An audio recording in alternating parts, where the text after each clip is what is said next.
네, 김영환입니다. 커피숍에서 이렇게 앉아 있는데요. 두 사람이 이야기하는 것이 너무 선명하게 들렸습니다. 언니, 나 알바하는데 주휴수당 안 주려고 머리를 엄청나게 써. 대학생들이 서로 이야기를 하는데요. 일하는 곳 사장님이 일주일에 15시간 이상 일하면 근로를 하지 않아도 하루치 수당을 추가로 지급하게 되어 있는데요. 편법으로 10분 일을 좀 덜하게 하거나 30분 좀 쉬게 하면서 교묘하게 15시간 이상 근무를 하지 못하게 한다는 것이었습니다. 좀 야비하죠. 근데 사장님들 중에서 그런 분도 있잖아요. 그죠? 잘 챙겨주고 싶지 않고 조금 더 돈을 세이브하려고 그렇게 잔머리를 굴리는 분들이 있잖아요. 근데 오늘 본문에 보면 또 악덕 사장님이 한 명 더 있습니다. 바로 라반이죠. 라반은 외삼촌이었는데 조카 야곱에게 싹을 주는 것을 꺼려했죠. 그래서 일은 시켰지만 돈을 제대로 주지 않았죠. 그래서 어제 우리가 살펴본 게 뭐예요? 야곱이 열받아서 이제 외삼촌을 떠나야 되겠다. 그래서 저 이제 떠날게요. 이렇게 이야기를 했잖아요.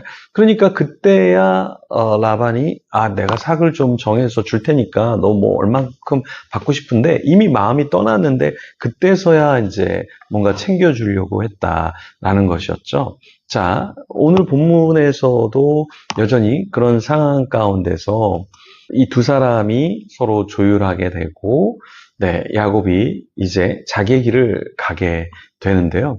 어떤 내용이 계속해서 펼쳐지는지 같이 한번 살펴보겠습니다. 창세기 30장 34절에서 43절까지의 말씀 우리가 살펴볼 텐데요. 먼저 34절에서 36절 같이 읽어보겠습니다. 라반이 이르되 내가 내 말대로 하리라 하고 그날에 그가 수염소 중 얼룩무늬 있는 것과 점 있는 것을 가리고 암염소 중 흰 바탕에 아롱진 것과 점 있는 것을 가리고 양 중에 검은 것들을 가려 자기 아들들의 손에 맡기고 자기와 야곱의 사이를 사흘 길이 뜨게 하였고 야곱은 라반의 남은 양떼를 치니라. 라반이 야곱에게 삭을 주겠다 하고 이제 어떻게 행동을 했습니까? 라반이 숫염소 중 얼룩무늬 있는 것, 점 있는 것을 가리고 암염소 중에 흰 바탕에 아롱진 것과 점 있는 것을 가리고 양 중에 검은 것들을 가려 자기 아들들의 손에 맡겼습니다. 라반은 전략적으로 야곱에게 가축을 주지 않으려고 꼼수를 쓰려고 했던 거예요.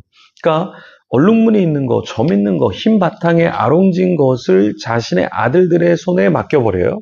그런 뒤에 자신과 야곱의 사이를 굉장히 멀리 떨어지게 만듭니다. 사흘길 정도 가야 도달할 곳으로 옮겨버리는 거죠. 거기서 라반은 야곱에게 양떼를 치게 했습니다.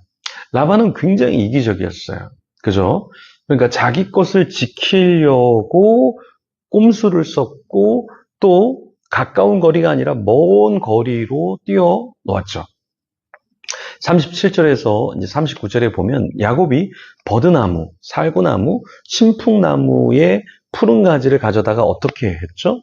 그들 껍질을 벗겨서 흰 무늬를 냈어요. 그 껍질 벗긴 가지를 양떼가 와서 먹는 개천의 물구유에 세워 두었습니다. 네.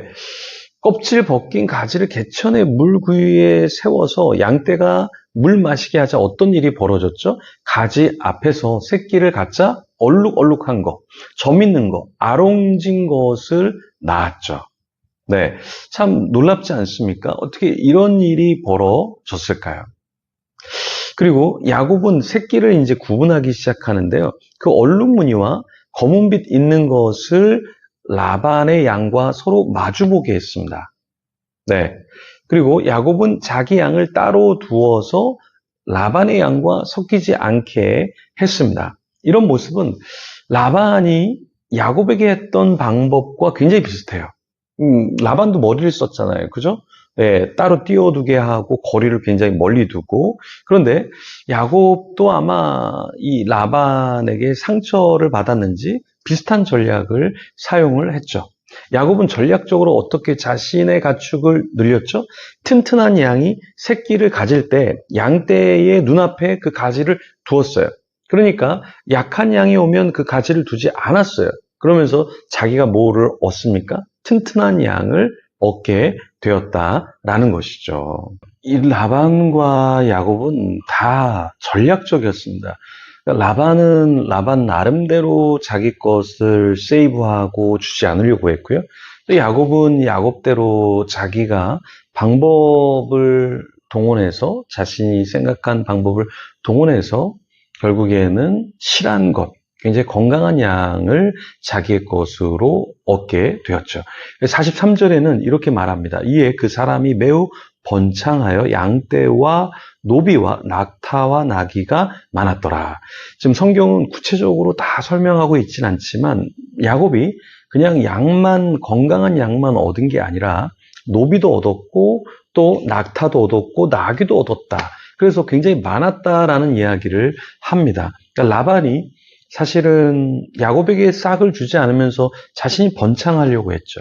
근데 야곱은 어떤 방법을 동원했는데 그게 어떤 방법인지 구체적으로 왜 그렇게 역사가 되는지는 모르지만 하여튼 어떤 방법을 동원해서 실한 양을 얻었지만 그게 또 하나님의 도우심이 있어서 정말 그렇게 나뭇가지가 있을 때는 실한 양이 나오게 되었고 그것을 얻었죠. 그리고 양만 얻은 게 아니라 노비, 낙타, 나귀까지 많이 얻었습니다.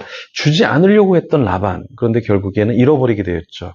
받지 못했던 야곱, 그런데 결국에 하나님의 도우심을 통해서 우리가 다 그 과정을 알진 못하지만 결국에 많은 것을 얻었습니다. 우리도 마찬가지로 어떤 사람과 함께 일할 때 내가 다 받지 못하더라도 너무 걱정하지 말 것은 하나님이 우리를 축복해 주시겠다 하면 하나님이 또 우리를 축복해 주시고 우리가 생각지 못한 방법에 더 크게 역사해 주실 수 있다라는 것이죠. 그래서 우리가 정말 하나님을 신뢰하고 나에게 주어진 일을 성실하게 할 때 하나님의 도우심을 우리는 경험할 수 있다라는 것입니다. 저도 목회를 하면서 제가 할 수 없는 영역을 동역자들이 해주고 또 성도님들이 섬겨주시고 하는 부분이 있습니다. 그래서 나 혼자 다 할 수 있는 게 아니라 하나님의 도우심, 역사가 있고 그러면서 더 풍성해지는 것이죠. 그래서 우리가 왜 기도해야 됩니까?